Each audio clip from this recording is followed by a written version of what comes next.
ख्रिस्तामधील प्रिय बंधू आणि भगिनींनो, उपासना कार्यक्रमामध्ये आपले हार्दिक स्वागत.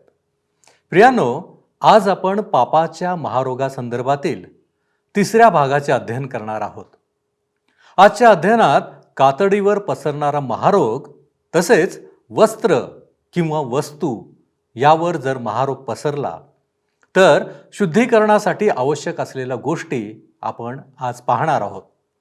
नंतर पुढे 14व्या अध्यायाला सुरुवात करणार आहोत, ज्यामध्ये आपण विधिव्रत शुद्धता पाहणार आहोत. तर मग चला प्रियांनो, आपण आपल्या अध्ययनाची सुरुवात करूया. श्रोत्यानो, लेवीचे पुस्तक 13वा अध्याय आम्ही अभ्यासत आहोत.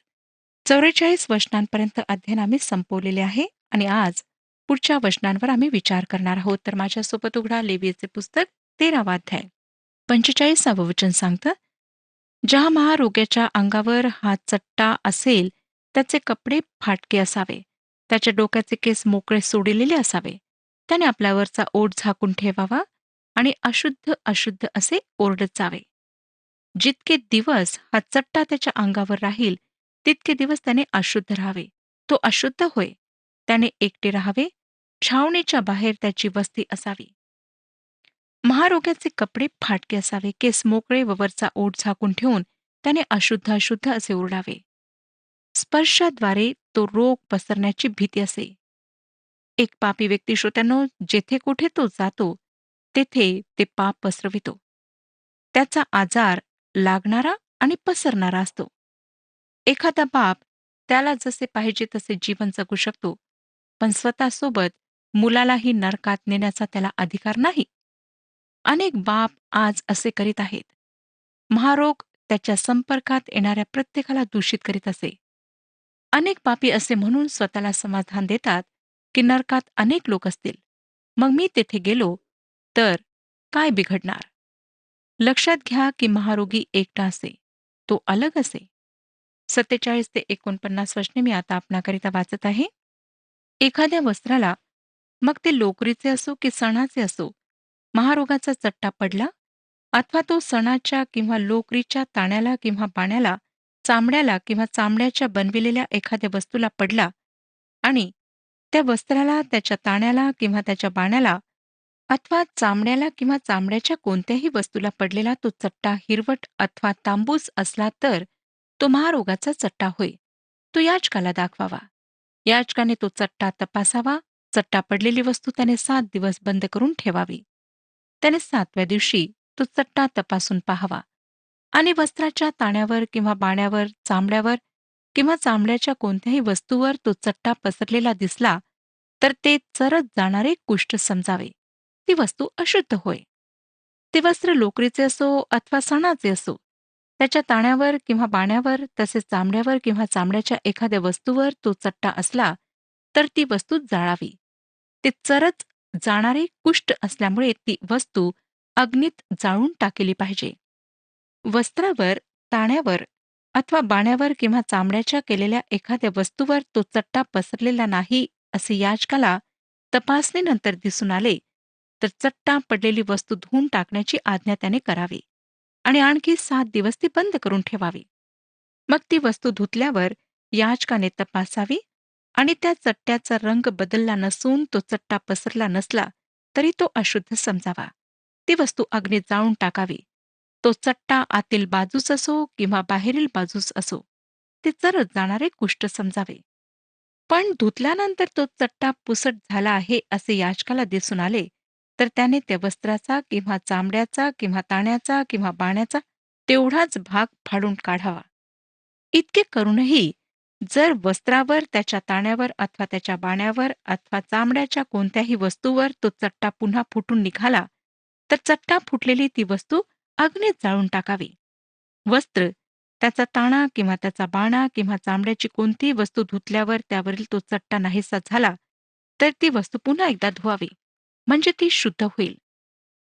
लोकरीच्या किंवा सणाच्या वस्त्रावर, त्याच्या ताण्यावर अथवा बाण्यावर अथवा चामड्याच्या कोणत्याही वस्तूवर महारोगाचा चट्टा दिसून आला तर ती शुद्ध किंवा अशुद्ध ठरविण्याचा हा नियम होय. वस्त्रांना महारोग लागल्यास त्यांना जाळून टाकावे ह्याविषयी सांगणारी ही वचने आहेत. वस्त्राच्या स्तरामुळे काहीच फरक पडत नसे. किमती वस्त्रे अगदी स्वस्त वस्त्राप्रमाणेच दूषित होत असत. आमच्याकरिता फार महान असा पाठ या ठिकाणी आहे श्रोत्यानो. मानवाची धार्मिकता परमेश्वराच्या दृष्टीत घाणेरड्या चिन्हांप्रमाणे आहे. जे काही एक पापी व्यक्ती करतो किंवा त्याचा स्पर्श ज्याला होतो ते त्याच्या पापामुळे दूषित होते. आम्ही सर्व दूषित आहोत. आम्हाला धुण्याची आवश्यकता आहे आणि फक्त देवाजवळच त्याची योजना आहे आणि उपाय आहे, आणि तो उपाय म्हणजे प्रभू येशू ख्रिस्त.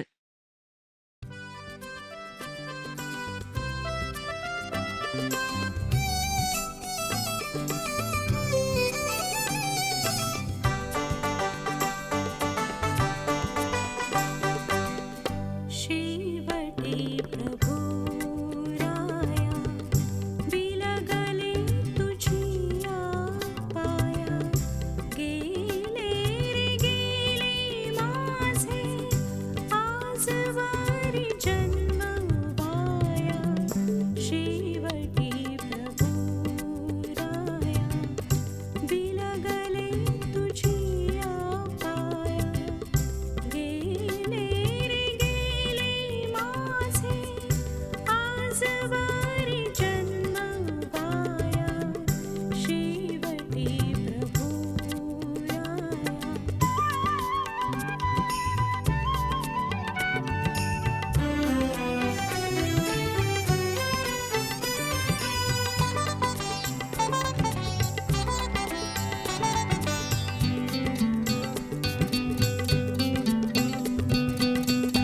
मजला बुद्धी नाही बळ नाही ज्ञान नाही मजला बुद्धी नाही बळ नाही ज्ञान नाही तूच रे तूच माझे आता ख्रिस्ता सर्व काही शेवटी प्रभु राया बिलगले तुझिया पाया गेले रे गेले माझे आजवारी जन्म वाया शेवटी प्रभु राया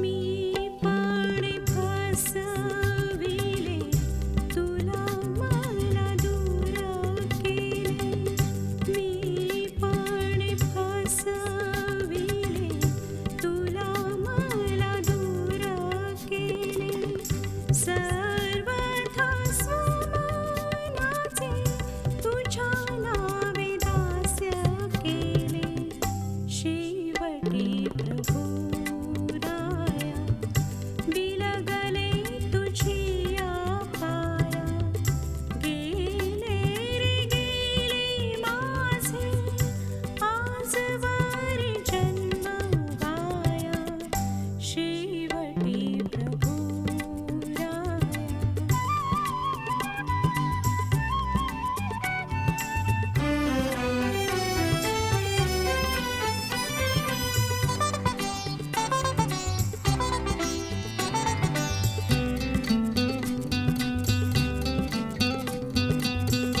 मजला दृढ धरी नको जाऊ देऊ दूरी मजला दृढ धरी नको जाऊ देऊ दूरी एवढी भीक घाली वाट पाहते मी दारी शेवटी प्रभु राया बिलगले तुझिया पाया गेले रे गेले माझे आजवारी जन्म आता आपण 14व्या अध्यायाकडे वळूया.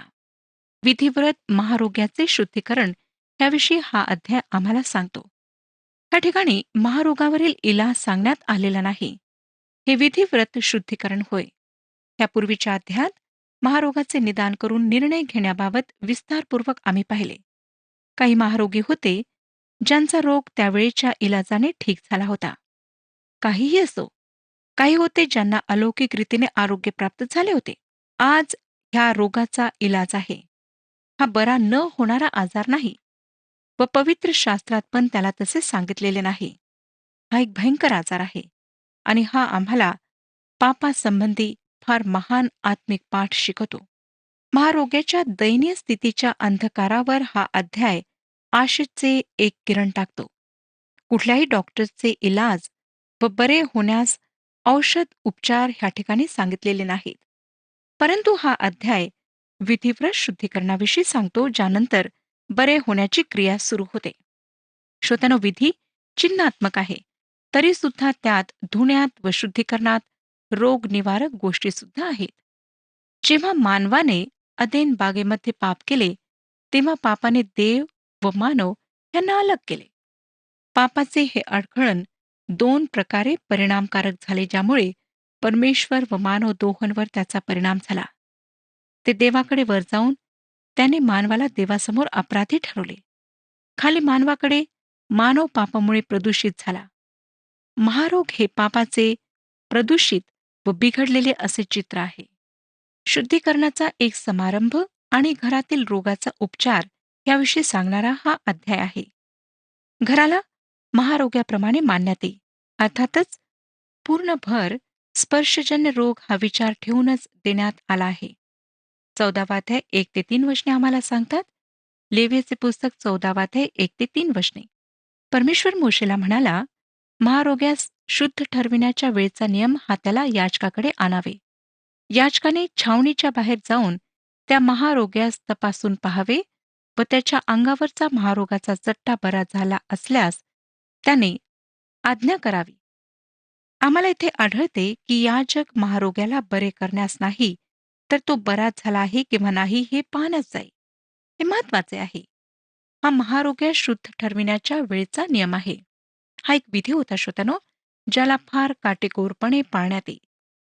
ही विधिव्रत शुद्धता असे, ज्यानंतर महारोग बरा झाला आहे हे ठरत असे. त्या व्यक्तीला याजकाद्वारे महारोगी ठरविण्यात येत असे. आता याजकानेच तो बरा झाला आहे हे घोषित करायचे असे. याजकाने त्याच्याकडे जावे व तो जेथे असेल तेथे त्याला जाऊन भेटावे. महारोगी समाजात लोकांमध्ये येण्याची हिंमत करू शकत नसे, कारण त्यास लोकांमध्ये येण्याची मनाई असे. याजकाला त्याच्याकडे जावे लागे. हे आम्हाला लूक शुभवर्तमान 17 अध्याय 12 वचनात पाहायला मिळते. त्यांनी त्या गावात प्रवेश केला तेव्हा काही अंतरावर 10 कुष्ठरोगी उभे असलेले त्यांना दिसले. ह्या ठिकाणी एक फार सुंदर समांतरता आहे, जी व्यक्ती आणि आमच्या महायाजक व महान वैद्याशी केलेली आहे. तो स्वर्गातील गौरव सोडून ह्या पापाने शापित झालेल्या पृथ्वीवर, जेथे मानव पापाच्या महारोगाने त्रस्त झालेला आहे, त्या ठिकाणी आला. जेव्हा आम्हाला हा पापाचा महारोग आहे, तेव्हा आम्ही स्वर्गातील त्या राज्यामध्ये जाऊ शकत नाही. आम्ही चंद्रावर पाऊल टाकण्यात यशस्वी झालो, परंतु चंद्रावर पाऊल टाकल्याने माणसाला पापापासून सुटका मिळाली नाही. स्वर्गातील गौरव सोडून प्रभू येशूला ह्या पृथ्वीवर यावे लागले. इब्रिलोकासपत्र 2 अध्याय 9, 10, 14, 16 आणि 17 वचने सांगतात. इब्रिलोकासपत्र 2 अध्याय 9 वचन, 10 वचन, 14 वचन, 16 वचन आणि 17 वचन. देवाच्या कृपेने प्रत्येकाकरिता मरणाचा अनुभव घ्यावा म्हणून ज्याला देवदूतांपेक्षा किंचित काल कमी केले होते, तो येशू मरण सोसल्यामुळे गौरव व थोरवी ह्यांनी मुकुट मंडित केलेला असा आपण पाहतो. कारण ज्याच्यासाठी सर्व काही आहे व ज्याच्याद्वारे सर्व काही आहे, त्याने पुष्कळ पुत्रांना गौरवात आणताना त्यांच्या तारणाचा जो उत्पादक त्याला दुःख सहनाच्याद्वारे परिपूर्ण करावे, हे त्याला उचित होते. ज्या अर्थी मुले एकाच रक्तमासाची होती, त्या अर्थी तोही त्यांच्यासारखा रक्तमासाचा झाला. हेतू हा की मरणावर सत्ता गाजविणारा म्हणजे सैतान ह्याला मरणाने शून्यवत करावे. कारण खरे पाहता तो देवदूतांच्या साह्यास नव्हे, तर अब्रामाच्या संतानाच्या साह्यास येतो, म्हणून त्याला सर्व प्रकारे आपल्या बंधूसारखे होणे अगत्याचे होते. यासाठी की लोकांच्या पापांबद्दल प्रायश्चित करण्याकरिता त्याने स्वतः देवासंबंधीच्या गोष्टींविषयी दयाळू व विश्वसनीय प्रमुख याजक व्हावे. तो स्वर्गातील गौरव सोडून ह्या पृथ्वीवर आला. याजकाला महारोग्याकडे जावे लागत असे. गलतीकरासपत्र 4 अध्याय 4 आणि 5 वचने सांगतात. गलतीकरासपत्र 4 अध्याय 4 आणि 5 वचने. परंतु काळाची पूर्णता झाली तेव्हा देवाने आपल्या पुत्राला पाठविले. तो स्त्रीपासून जन्मलेला, नियमशास्त्राधीन असा जन्मलेला होता. ह्यात उद्देश हा होता की जे नियमशास्त्राधीन होते त्यास त्याने खंडणी भरून सोडवावे आणि आपल्याला पुत्राचा हक्क मिळावा. प्रभू येशू पापाचा रोग दूर करण्याकरिता आताही पापी व्यक्तीकडे जातो. आम्ही ह्यावर भर द्यायला हवा. प्रगटीकरणाचे पुस्तक 3 अध्याय 20 वचन बघा. प्रगटीकरणाचे पुस्तक 3 अध्याय आणि 20 वचन. पहा, मी दाराशी उभा आहे व दार ठोकीत आहे. जर कोणी माझी वाणी ऐकून दार उघडील तर मी त्याच्याजवळ आत जाईन व त्याच्याबरोबर जेवीन आणि तो माझ्याबरोबर जेवेल. परमेश्वराने हे जाहीर केले की मानवाचे हृदय अत्यंत घाणेरडे आहे. म्हणून परमेश्वराने मानवाला शुद्ध घोषित केले पाहिजे. फक्त तो शुद्ध करू शकतो. योहानाचे पहिले पत्र 1 अध्याय 7 वचन आम्हाला सांगते. योहानाचे पहिले पत्र 1 अध्याय 7 वचन. प्रभू येशू ह्याचे रक्त आपल्याला सर्व पापांपासून शुद्ध करीते. आता याजकाने महारोग्याजवळ येऊन काय केले ते पहा. 14 अध्याय 4 ते 7 वचने. 14 अध्याय 4 ते 7 वचने मी आपणाकरिता वाचत आहे. ज्याला शुद्ध ठरवायचे आहे त्याच्यासाठी 2 जिवंत शुद्ध पक्षी, गंधसरूचे लाकूड, किरमीची रंगाचे कापड व एजोब ही घेऊन यावे.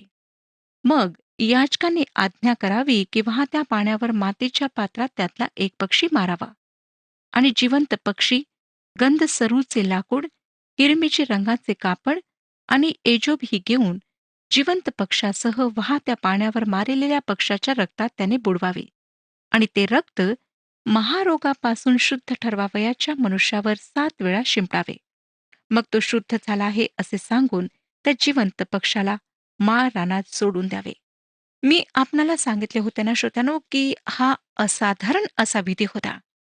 मला नाही वाटत की ह्यासारखे दुसरे काही असाधारण असू शकेल.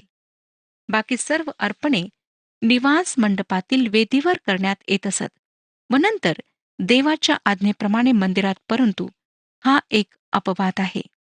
महारोग्याला निवास मंडपात जाण्याची परवानगी नव्हती आणि म्हणून याजकाला त्याच्याकडे जाण्याची आवश्यकता असे. अर्पणाची पितळीची वेदी ख्रिस्ताच्या वधस्तंभाविषयी सांगते, परंतु तो वधस्तंभ ह्या पृथ्वीवर असायला हवा होता. ज्या ठिकाणी आम्ही आहोत तेथे आम्हाला भेटायला येणे येशू ख्रिस्ताला भाग होते. आम्ही देवापासून दूर गेलेलो होतो. त्याच्याजवळ येण्याची आमची लायकी नव्हती. आम्हाला ह्या जगात कुठलीच आशा नव्हती. ह्या जगात आम्ही भटकलेलो होतो, हरवलेलो होतो. आमच्या आवश्यकतेच्या वेळी आम्हाला भेटण्याकरिता त्याला यावे लागले. 2 जिवंत शुद्ध पक्षी ह्या अर्पणात उपयोगात येत असत. बहुतेक करून ते कबूतर असत. एकाला मारण्यात येई ख्रिस्ताचा मृत्यू दर्शविण्यासाठी, दुसऱ्याला जिवंत ठेवण्यात येई ख्रिस्ताचे पुनरुत्थान दर्शविण्यासाठी. हे शुभवर्तमानाचे 2 पैलू आहेत. करिंथकरास पहिले पत्र 15 अध्याय 3 आणि 4 वचनांमध्ये पॉल म्हणतो. करिंथकरास पहिले पत्र 15 अध्याय 3 आणि 4 वचन. कारण मला जे सांगण्यात आले ते मी तुम्हा सांगून टाकले. त्यापैकी मुख्य की शास्त्राप्रमाणे ख्रिस्त तुमच्या आमच्या पापांबद्दल मरण पावला. तो पुरल्या गेला. शास्त्राप्रमाणे 3ऱ्या दिवशी त्याला पुन्हा उठविण्यात आले. 2 पक्षी, मृत्यू आणि पुनरुत्थान. आता लक्षात घ्या श्रोत्यांनो की त्यांनी गंधसरूचे लाकूड वापरले. हे मला वाटतं की ख्रिस्ताच्या परिपूर्ण मानवतेचे चिन्ह आहे.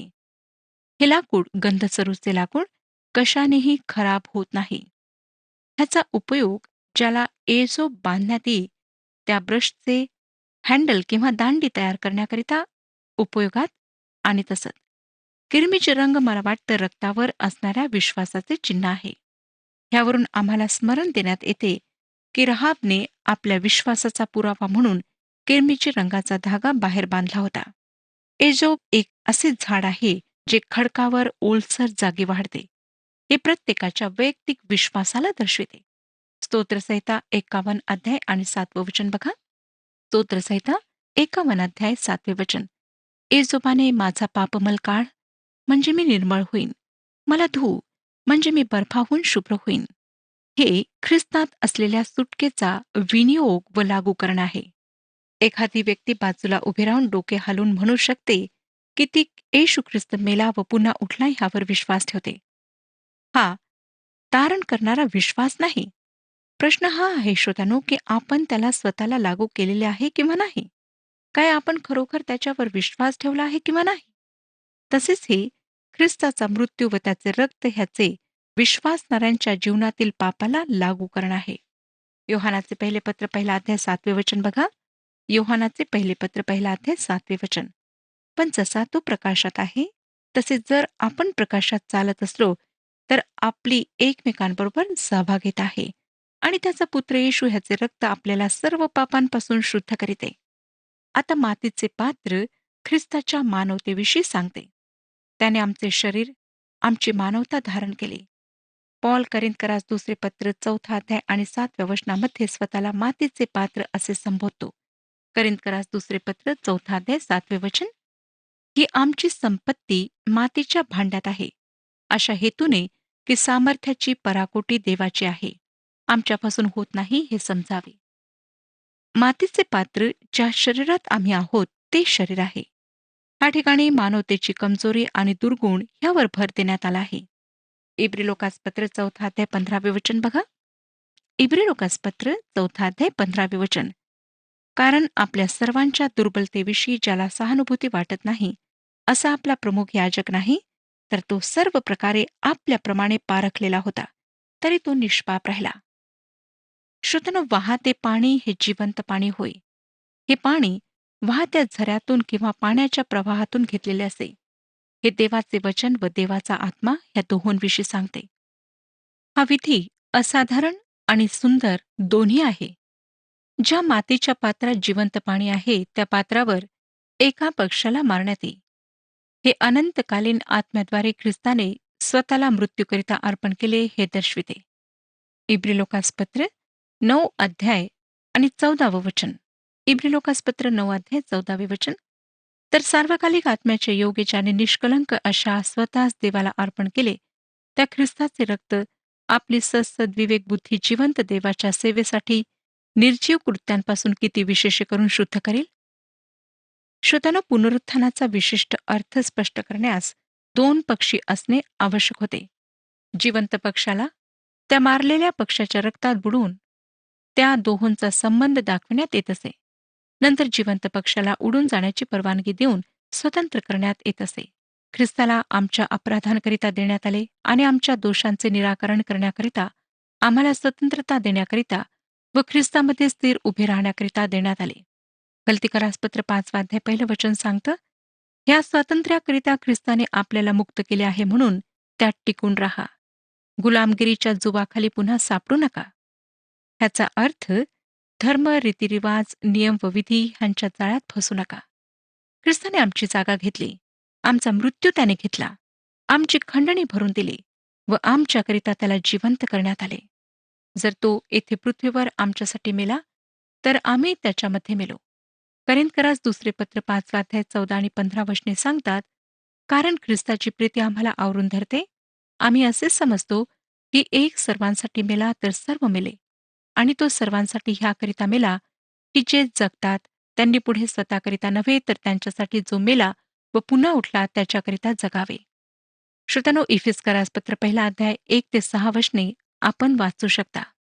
विश्वासणारा आकाशात संचरण करणाऱ्या एखाद्या पक्षाप्रमाणे स्वतंत्र आहे. त्याला धर्म, रीतिरिवाज, नियम इत्यादींपासून सोडविण्यात आले आहे. विश्वासणारा आता प्रभू येशू ख्रिस्ताचा बंदिवान सेवक आहे. तो ख्रिस्ताच्या इच्छेला व त्याच्या मार्गाला समर्पित असायला हवा.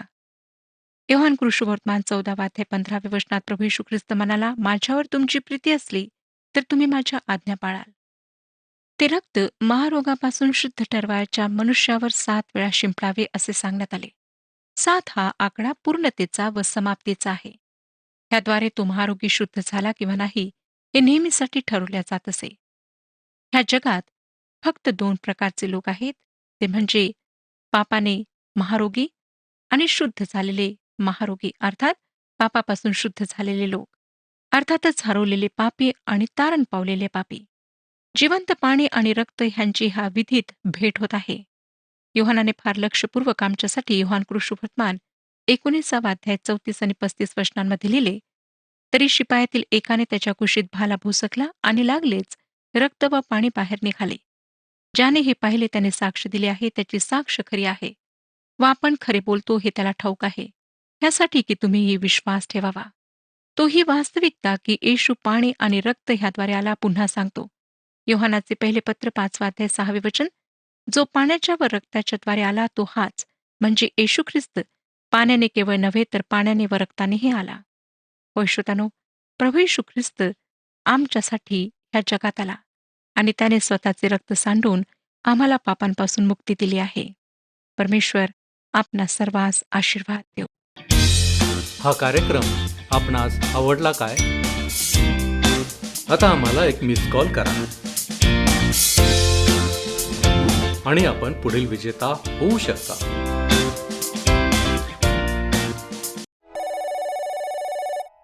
प्रियानो, आज आपण एक महत्त्वपूर्ण गोष्ट पाहिली की महारोग्याला तपासण्यासाठी याजकाला छावणी बाहेर जावे लागे. आपला प्रभू येशू ख्रिस्त देखील स्वर्ग सोडून आमच्या पापांसाठी आम्हाला भेटण्यासाठी या पृथ्वीवर आला. आमच्या पापांचा इलाज करणे आणि कायमचा इलाज करणे ख्रिस्तासाठी अगत्याचे होते. विशेष म्हणजे त्याने ते आमच्यासाठी केले. केवळ त्याच्यामध्ये आमच्यासाठी असलेली प्रीती आणि कृपा. होय प्रियांनो, आम्ही ख्रिस्ताच्या कृपेत राहून आमच्या पापाचा इलाज होण्यासाठी आम्हाला दृढ विश्वासाची गरज आहे. ख्रिस्त आजही आमच्या पापाचा इलाज करण्यास तयार आहे. काय आम्ही त्याला पापाच्या महारोगाचा कायमचा इलाज करणारा म्हणून ओळखतो? ही आत्मपरीक्षण करण्याची वेळ आहे. आता आपण प्रार्थना करू. आमच्यावरती प्रीती करणाऱ्या आमच्या महान प्रेमळ परमेश्वरा, इस्रायल लोकांवरती देखील तुझी प्रीती होती आणि म्हणूनच त्यांच्या जीवनामध्ये जेव्हा तुझं कार्य झालं प्रभूजी, त्यांचं जीवन बदलावं ही तुझी इच्छा होती. आणि म्हणूनच प्रभूजी, विविध मार्गांनी तू त्यांच्याशी बोलत होतास, तू त्यांना सहाय्य करीत होतास, मार्गदर्शन करीत होतास. प्रभूजी, आज आमची परिस्थिती वेगळी अशी नाही आहे. आम्ही देखील अशाच प्रकारच्या बंधनामध्ये आहोत, अशाच प्रकारच्या त्रासामध्ये आहोत. आणि म्हणून प्रभूजी, तुझी कृपा आम्हाला हवी आहे. आमच्यामधील वाद, वैर सर्व गोष्टी तू काढून टाक. आम्हाला तू उत्तम आणि निर्मळ असं बनव. तुला जसं हवं तसं आम्ही बनावं म्हणून प्रभूजी, तो आम्हा प्रत्येकाला स्पर्श कर. आम्ही तुझी लेकरं आहोत आणि म्हणून तुझ्या आशीर्वादांचा वर्षाव आमच्या जीवनामध्ये तू कर. नवे प्रभूजी, या गोष्टी तू आजही करत आहेस, फक्त आम्ही जाणून घेत नाही. आम्हाला तू क्षमा कर. तारणारा प्रभू येशू ख्रिस्त याच्या गोड आणि गौरवी नावात ही प्रार्थना करतो म्हणून तो ऐक. आमेन. कृपाळू देव आपणाबरोबर सदैव असो.